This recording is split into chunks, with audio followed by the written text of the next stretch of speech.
ከ9 ዓመታት በፊት መቄዶንያ የበጎ አድራጎት ማህበርን የተቀላቀሉት 50 አለቃ ገብረ ሚካኤል ደብረ ብርሃን በማዕከሉ ድጋፍ ከሚደረግላቸው በሺዎች የሚቆጠሩ አባቶች አንዱ ናቸው። ቀደም ሲል ፖሊስ ሰራዊት ነው ስሰራ የነበርኩኝ።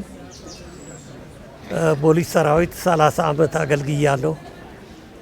ኢትዮ ቴሌኮም 20 ዓመት አገልግያለሁ።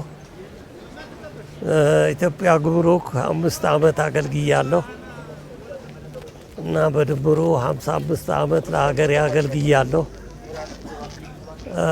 ንጉሠ ነገሥቱ ንጉሥ ኃይለ ሥላሴም 11 ዓመት ሪፐብሊካን ጋርድ ሆኜ ከሳቸው ጋር ለ11 ዓመት አገልግያቸዋለሁ። ያኔው የደንብ ልብስና ወታደራዊ ሰላምታ ዛሬ በትዝታ ቢተካም ያካበቱት ወታደራዊ ስነ ምግባር ግን አሁንም አብሯቸው አለ። ሕይወታቸው ግን በቤተ መንግስት ቅጥር ግቢ ብቻ የተወሰነ አልነበረም። ሀገራቸው በጠራቻቸው ጊዜ ለሀገሬ ብለው ወደ ጦር ሜዳ ዘምተዋል። የጦር ሜዳ ተጋድሎ ግን ያለ ጠባሳ አላለፈም። በጦር ሜዳ በነበሩበት ወቅት የአንዱን ጆሮአቸውን የመስማት አቅም አጡ። በዚህ ብቻ አላበቃም። አንዱን ኩላሊታቸውንም ጦርነት ነጠቃቸው። ከወታደራዊው ዓለም መልስ በኢትዮ ቴሌኮምና በፖሊስ ሰራዊት ውስጥ በተለያዩ ዘርፎች ሀገራቸውን አገልግለዋል። ሪፐብሊካን ጋርድ ሆኜ ከሳቸው ጋር ለ11 ዓመት አገልግያቸዋለሁ። አዎ ችሎት ሲወጡ አርብ ነበረ ችሎት የሚወጡ። ከሳቸው አለይም ገሌ ጥራ ገሌ መልሰው ያው 11 ዓመት በንጽህና አገልግያቸዋለሁ።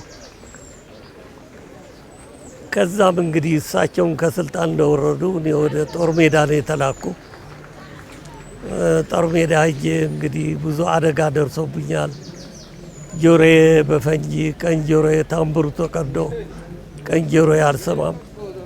እንደገና ባትሮል መኪና እዛ ውጊያ ላይ እያለሁ መኪና ተገልብጦ ግራ ኩላሊቴ አደጋ ደርሶብኝ ግራ ኩላሊቴ ወጥተዋል። እንደገና ያ ሁሉ አሳልፌ እንደገና ግራ እግሬ በጥይት ተመትቼ ራሻዎች ናቸው ብርሽን አድርገው ያወጡልኝ። እንደገና ቀበሌው ከመቄዶንያ ጋር ተነጋግረው ወረዳ 4 ቀበሌ ወደ መቄዶንያ ያመጣኝ። መቄዶንያ 9 ዓመት ተቀምጫለሁ። እኚህ ባለብዙ ታሪክ ባለቤት የሆኑት አባት አሁን ላይ በመቄዶንያ የሚገኙ ሲሆን በዚያም ጥሩ እንክብካቤ የተደረገላቸው እንደሆነ ያነሳሉ። አሁን እንግዲህ እንደምታይ ቤት አለ፣ መኝታ አለ። ተመስገን ፈጣሪ። የሰውየው ያዘጋጀልኝ ነው እና ልብሴም በቁም ነገር ይቀመጣል። ሳጥን አለኝ።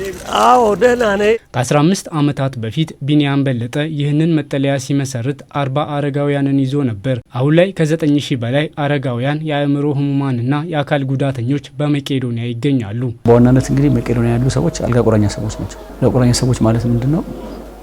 ሁሉ ነገር በሰው እጅ ያሉ ማለት ነው። ራሳቸውን መቋጠር የማይችሉ ሽንት ሰገራ መቋጠር የማይችሉ አልጋ ላይ የቀሩ ሰዎች ማለት ነው።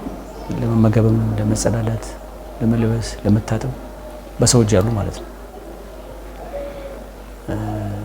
ዳይፐር ደግሞ የሚጠቀሙ አሁን እኛ ግቢ ከ9000 ውስጥ ወደ 3300 ዳይፐር ተጠቃሚ ነው። ዳይፐር መጠቀም ማለት አሁን አንድ ዳይፐር ሰው ይጠቀማል ማለት በጣም ብዙ የሰው ኃይል ይፈልጋል። ሰው የሚሸከመው ሰው የሚሸከም በዚህ 4 ሰው ምናምን የሚያስፈልገው ብዙ የሰው ኃይል አለ። ዛሬ ዳይፐር አሁን ትንሽ ተወዷል። አሁን 150 ብር ነው አንድ ዳይፐር። አንድ ቀን አንድ ሰው አሁን በቀን 3 ቢጠቀም 450 ማለት ነው። ለዳይፐር ብቻ እንግዲህ በሚሊዮን በቀን የምናወጣው ማለት ነው።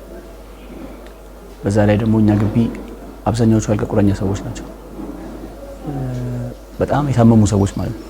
ብዙ ሰው ሊያውቀው የሚገባው መቄዶንያ መቄዶንያ አሁን ላይ በመላው ሀገሪቱ 56 ቅርንጫፎች ያሉት ሲሆን በተለያዩ ቦታዎች ላይ ሆስፒታሎችን ጨምሮ ግንባታዎችን እያከናወነ ይገኛል።